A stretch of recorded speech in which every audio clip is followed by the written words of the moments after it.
एक गांव था, नाम था ढोलकपुर। बड़ा ही शांत और सुंदर गांव था। लोग हमेशा खुशी से झूमते थे क्योंकि उस गांव में रहता था महाराज रायस्टार, जो अपने गांव के लिए एक शेर था जो कभी अपने लोगों के साथ गलत होने नहीं देता था। लेकिन उस गांव में छुपा था एक डरावना राज, एक राज जो सबके दिल में था पर जुबान पे नहीं। गांव के बीच एक सूखा हुआ पेड़ था जिसे लोग कहते थे श्रापित पेड़। ना कोई उसके पास जाता, ना कोई उससे आंख मिलाता। हर पूर्णिमा के अगले दिन उस पेड़ के नीचे एक लाश मिलती थी। लोग कहते रात में कोई आता है और लाश छोड़ जाता है, लेकिन कभी किसी ने कुछ देखा नहीं और देखता भी कैसे। जो देखता वो अगले दिन पेड़ के नीचे होता था। एक दिन रायस्टार ने ठान लिया, बस अब और नहीं, इस राज का अंत मैं ही करूंगा, क्योंकि ढोलकपुर का नाम मिट्टी में मिल रहा था। फिर एक पूर्णिमा की रात रायस्टार चुपके से जाकर पेड़ के पास बैठ गया। रात के 2 बजे एक आवाज आई, थुंग थुंग थुंग थुंग थुंग थुंग थुंग थुंग थुंग सहूर।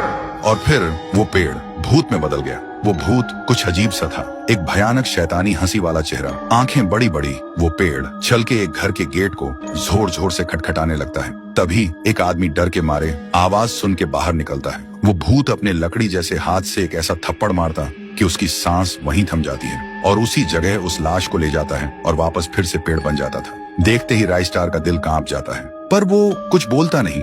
सुबह लोग भीड़ में जमा हुए और रायस्टार ने पहली बार उस पेड़ से बात करने की कोशिश की। पेड़ के अंदर से एक आवाज निकली, क्या तुम सब भूल गए मुझे? रायस्टार बोलता है, तू कौन है? पेड़ बोलता है, मैं हूँ ठुन ठुन ठुन साहुर। एक वक्त था जब मैं भी इस गांव का एक प्यारा सा बच्चा था, लेकिन 100 साल पहले मुझे इसी पेड़ से रस्सी बांधकर उल्टा लटका दिया गया, गांव वालों की आंखों के सामने, और मेरी मौत को तमाशा बना दिया गया, सिर्फ इसलिए क्योंकि मैंने एक राज देख लिया था जो लोग छुपाना चाहते थे। और उसी पल से मेरी रूह इस पेड़ से जुड़ गई।